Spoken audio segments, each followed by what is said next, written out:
Hey everyone, Sean Frangella here with a new Cinema 4D tutorial for PremiumBeat.com on how to create this 3D security camera that will track and follow along with an object.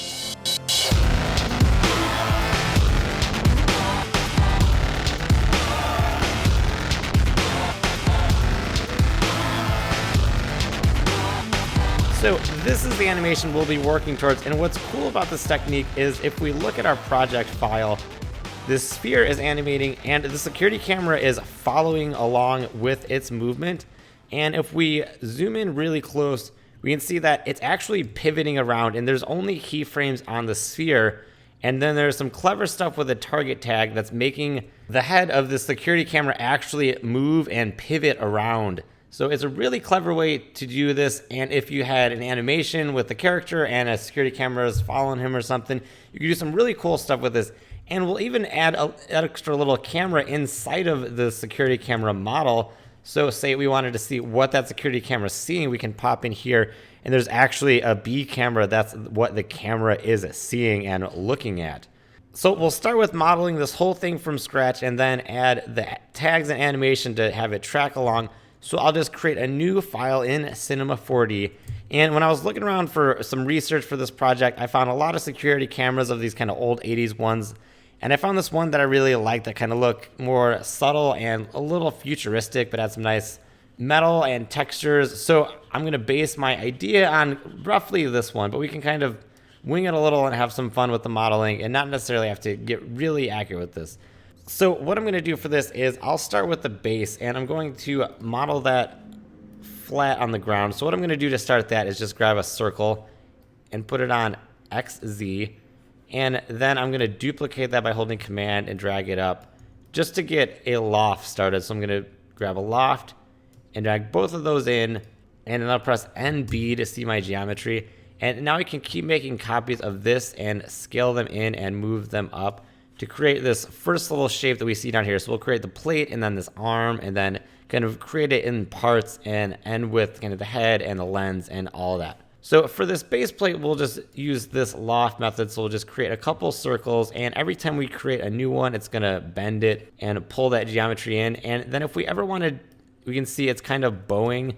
If we ever wanted it to be really sharp using this method, we just create a second copy before we move it up. And that's gonna be more similar to our basic kind of extrude concept rather than creating this bowing. So this will be kind of a subtle piece. And I'll just keep going here and create kind of another little one. And then on the top, say that this is our top little area where it locks in. I'm going to create another one, scale it in, and then I'm going to duplicate that one to snap the edges and duplicate it again and pull that one down. So that can be our little hole that this extra bar tucks into. So on this, if we do a quick render, we can see it looks a little jagged. So the way that we can fix this is on the loft, we'll double the subdivisions on U to 60, and that's going to smooth that out a bit. And it doesn't need to be too high because this is kind of a pretty small plate. So I'll just rename this plate. And now I need to create that bar that extends out of it, and then we'll create the second up bar. So since we already created this loft, what we can do is duplicate the whole thing. And then I'm going to delete everything except this second to last circle, which is this one on the top here. And that gives me this circle as a starting point of my loft, which conveniently is in the middle of that bar. I'm just going to scale it down just a really little touch. So if we look, and this will show up if we turn on ambient occlusion in our renderer. So I'll go to render ambient occlusion. We want this to be barely just smaller than the main one, because the key of all this type of modeling is really subtle details. And even though it's not going to be an insanely highly detailed model, we can create nice little areas where light will catch in there. So I'll pull this bar down to where it's tucked in, then duplicate this circle, and we'll keep this one fairly basic. So say that there's this post coming out, but we'll create a little bit of extra detail with a few extra circles. So I'll copy that one at the top and then scale that in just a little bit, and then create a copy to snap it, and then another copy, scale up. So you can see we're just creating a little indentation, and then create another one, scale it out, create another one, pull it up. And again, if I wanted to round that off, I could create another copy, but I kind of like it like that. And then to create, again, just looking at a reference, this little top button, I'll look at it from the top and then create another one, scale it in a bit, and duplicate that previous one so it's rounded. And then just make another copy of the top and scale it all the way in so we smooth out our geometry. And if we look at that, we get some nice little extra details. And I'll put both of these in a null, Option G to put in a null, and then I can just name this post main. And why I'm going to do this is I can then rotate this to the side, and then we'll build out our center little post going up vertically from here. So now I want to start to build out this little piece that goes through it. So again, I already made a loft, so I could just copy this sidebar one so I get all the settings of it, and then delete everything except the top circle. And that's this one here. So I can just pull that one up, scale it way back up because apparently that was the tiny one, but no big deal. And I'll get it back to about the same size and actually a little smaller because I want to be able to tuck it in. And then I'll change this circle to ZY. And I'm going to look at for my top view and move this into place with E. And this will cut through our main bar. And what I'm going to do then is pull this down through it and then make another copy and drag that up, turn back on my loft. And there you can kind of see how we're going to intersect that, but we'll create some nice actual cuts in this other piece in a second. So let's build out this main piece and add some nice details. So I'll copy this top circle and then scale that up, and again copy that previous one so it doesn't get out of whack like that. I'll scale that up a bit and then copy that. And what's nice about our loft is it doesn't have to just be circles. So let's say that we have an end side, which could be a shape with a number of sides, and I'll put that on XZ, put it back in here. We can see that if we move that into place and scale it down and move it and then rotate it so it doesn't look all kind of twisted up, we could have that circle turn into another shape. I'll just kind of unwind it here and actually maybe add 8 sides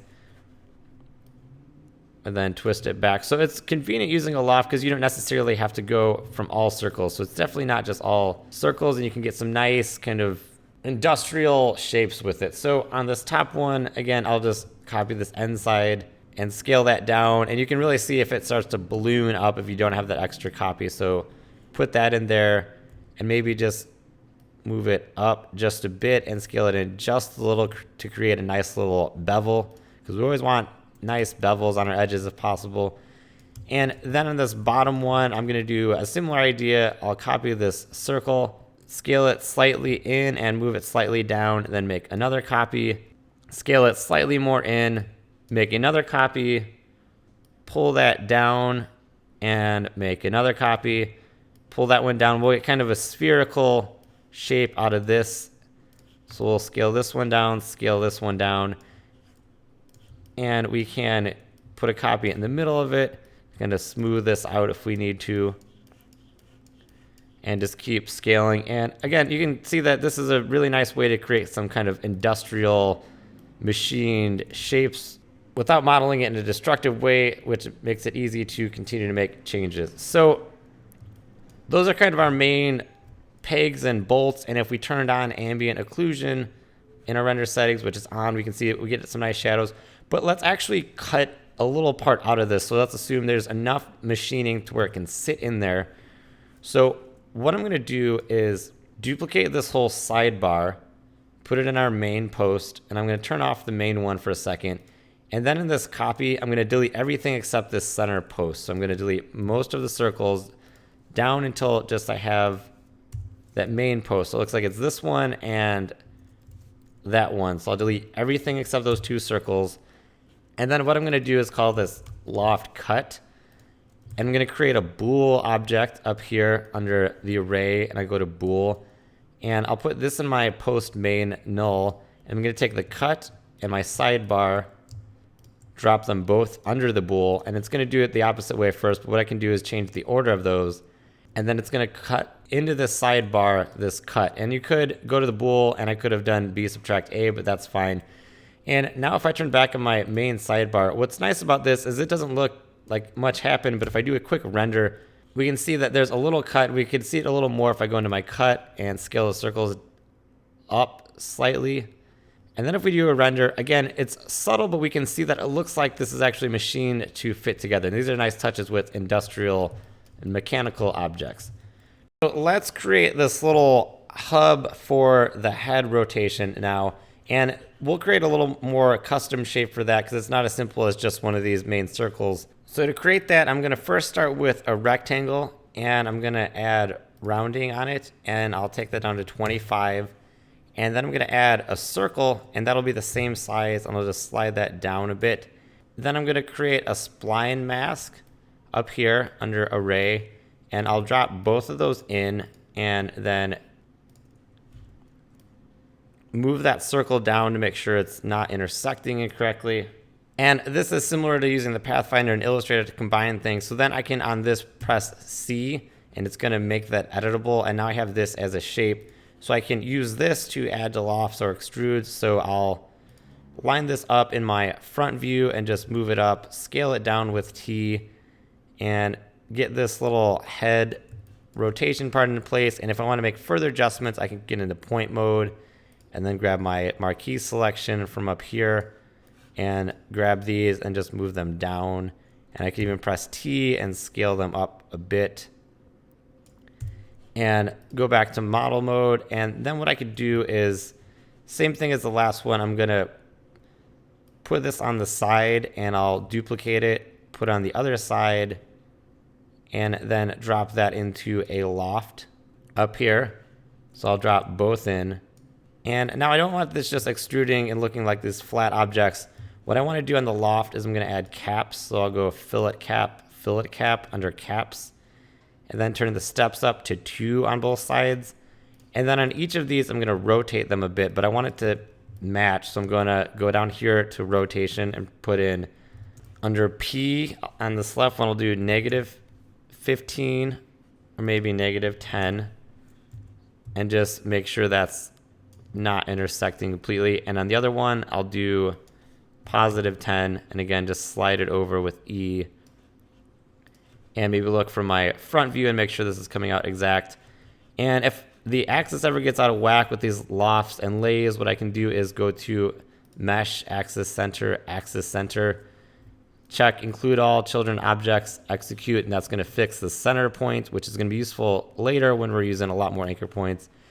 And now I have this little pivot head, and now I can really start to get into this main part of the object. So on top of this, I'm going to keep using these similar techniques, and we'll build out this first little container shell. So I'll do a similar thing to that spline mask. For that, I'm going to grab a circle, and then I'll change the plane on that to ZY, so it's looking out front, and I'll just move that kind of roughly into place of where I know I'm going to want this to go. And to get that rounded and flat on the bottom, I'm going to then add a rectangle, slide that up, and scale it up so it cuts into this circle. And then similar idea, I'm going to grab a spline mask, put those both in. But what I want to do is B subtract A, and then change the axis to ZY. And then we can see that this rectangle is cutting into that path. And that's nice. That's going to give us symmetrical objects that are cutting correctly. And then I can press C to make that editable.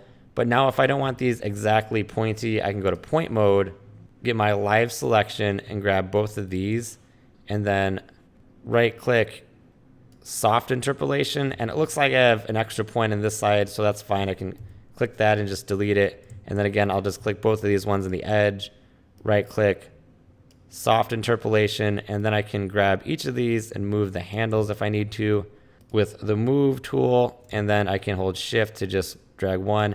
And again, very subtle details, but that's going to help me to have a smooth shape. Doesn't look like it's so sharp and chills out. So now I have a nice shape that's symmetrical. I can center it.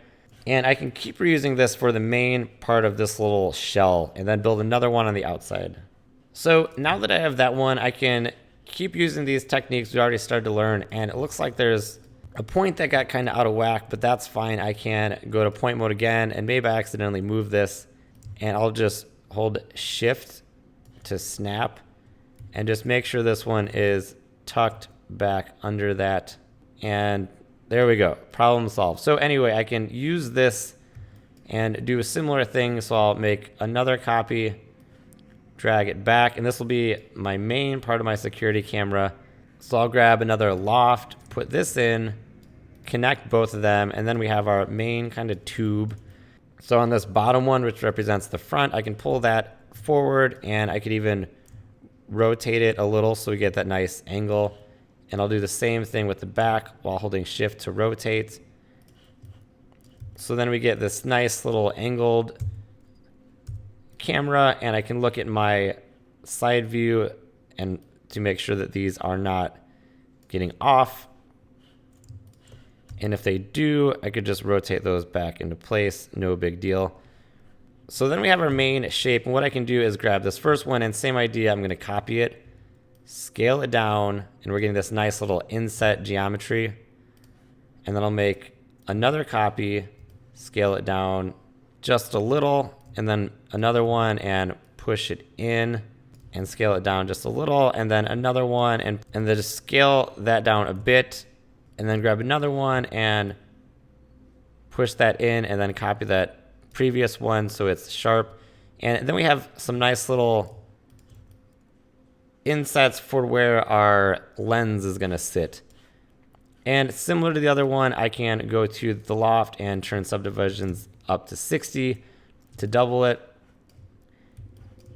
And then I'll just grab this whole thing and call it camera holder and center the axis point. And then I'll just move this to the front so there's enough room if it was on a wall to pivot around. So there's our main security camera holder, but we want some additional details, so we might as well add some extra cool little stuff. So why not build in that little lens just so it looks cool? If there's some transparency, you can see that it's actually a camera, not just a box.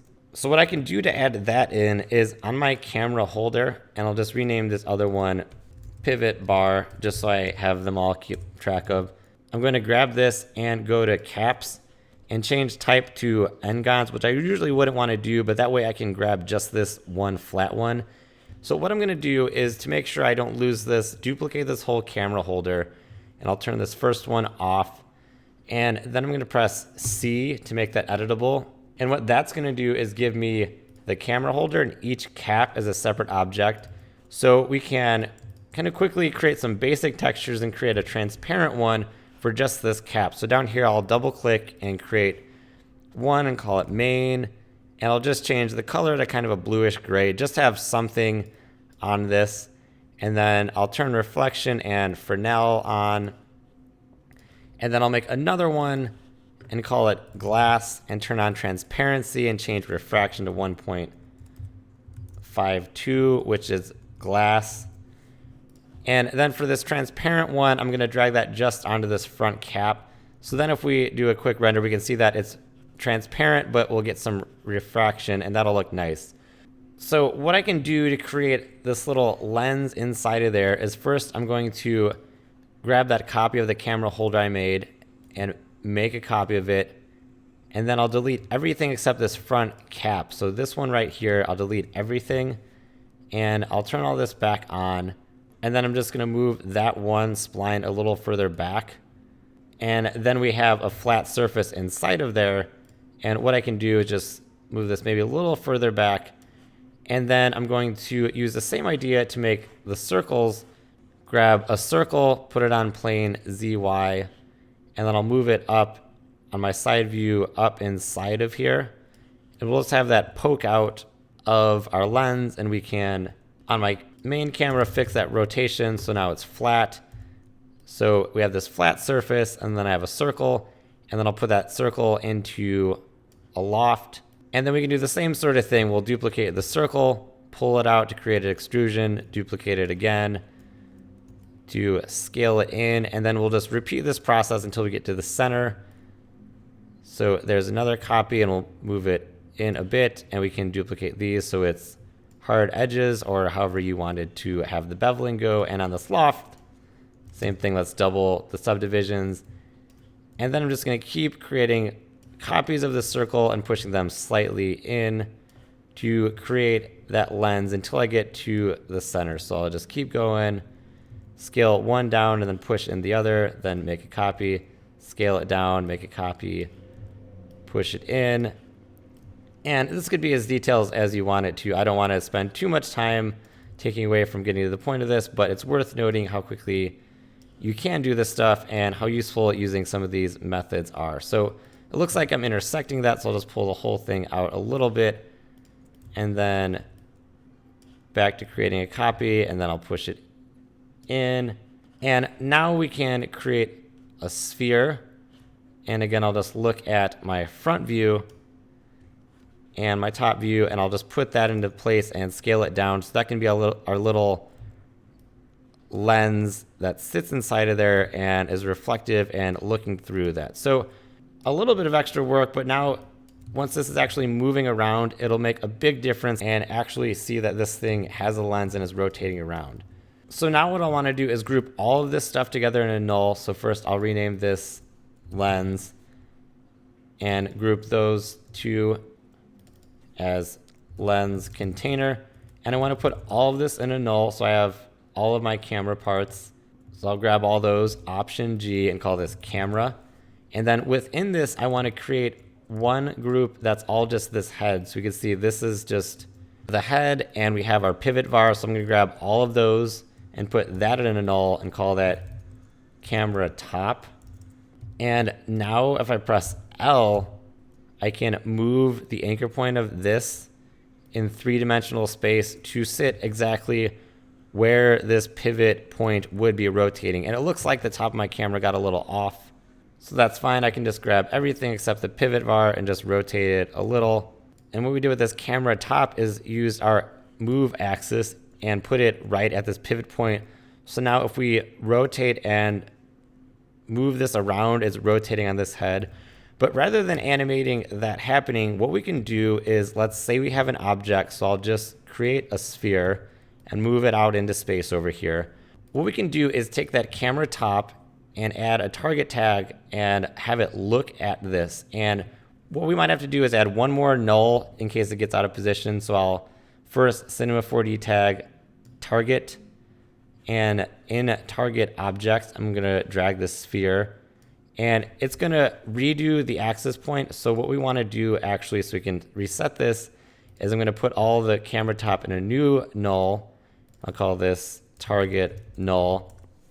And I'm gonna move the target tag onto this null, because then I can look at my top view and reset this so it's originally pointing where it should be. And now if I move this sphere, this camera is gonna pivot and follow it. So if I animated this sphere, so if I'll turn off all the properties except move, and I'll make my timeline 150 frames, say it starts way over here, and I'll put a keyframe, then I'll go ahead 30 frames, and it's over here and going maybe up, and then goes down and back. And I'm just making this up to look interesting and be moving around, but what's happening, we can see that it's moving based on where this sphere is going, and it's not just repositioning itself. If we get in close here, it's actually moving and pivoting the head around. And now if we have this group and we want to put an actual B camera in there, what we could do is I'll make a camera. And so there's just a camera sitting in my scene. And on that camera, I'm actually going to zero out all the rotation. And it's on the same angle as my camera model. So what I can do is just move it and line it up and put it about within the little head of this camera. So I'll just move it and rotate it into place so it looks like it's looking out from within this camera. And I can shift the axes using the world transform, so that's W, and I'll just go to the right view and move this down into place. So now it looks like it's actually sitting in here, and if I put this inside of that camera top null, so it's part of that group, it's gonna follow that. So if I go into my perspective view and play, now you can see that the camera is twisting around exactly with our camera model. And if I jump into the camera view, we can see that we're getting it actually following and watching this along. And that's pretty cool. You can use cameras in interesting and clever ways and have them part of objects and nulls. Now let's just snap this onto a wall and quickly texture it. So I'll just grab a plane from my objects and rotate this around, holding shift, and I'll just get in my side view and move this. And this is all little details just to make this render look a little more interesting. And on this plane, I can just scale it up to like 10,000 by 10,000. And I'll just zoom in here and I'll just snap this little plane onto the edge of the camera. And then we can throw some basic textures on this just to get an interesting looking little shot. So I'll drop this main texture that was this black texture onto the whole camera. And that's going to texture everything that we hadn't already textured, which just is the glass. And then I'll duplicate that one and make it a different color. So I'll make this like white. I'll put this on the sphere and the wall.